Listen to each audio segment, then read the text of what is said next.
Причини има неколку и секој е многу битно. Прво ние се произнесовме за невин.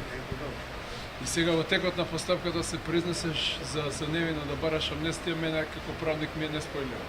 Второ, но не помалку битно, се работи за селективна амнестија, која што амнестија нема никаква врска со нашата борба во правна постапка да се докаже.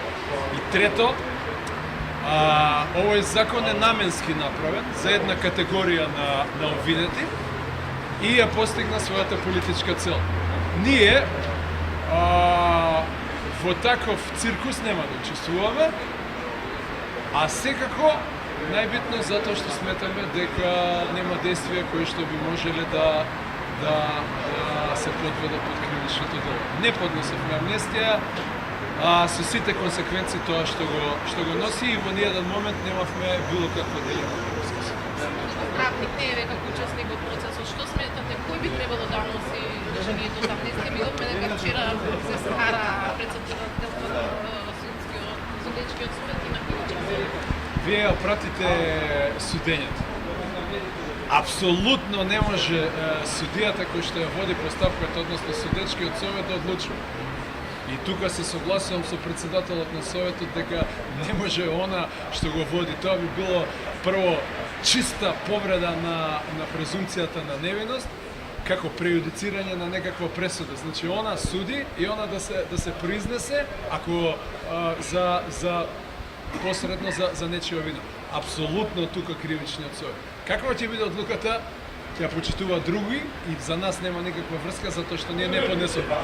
Меѓутоа повторувам, никако не може судечкиот совет да биде надлежен за одлучување туку кривичниот совет.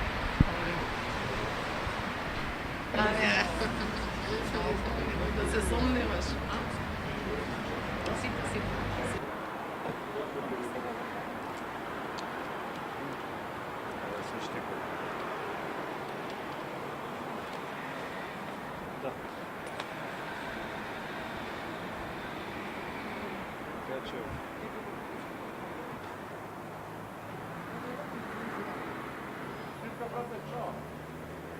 Отиде?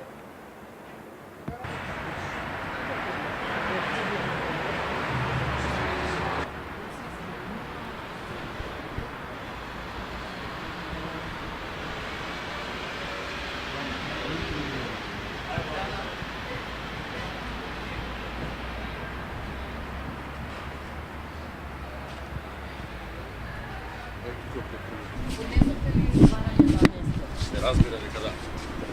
Може само уште еден коментар од обвинителкава дека организаторите на протестите треба да бидат одземени од овој закон за амнестија. Организаторите на насилството, како што јас го сватив законот и понатаму не би сакал да ја коментирам обвинителката.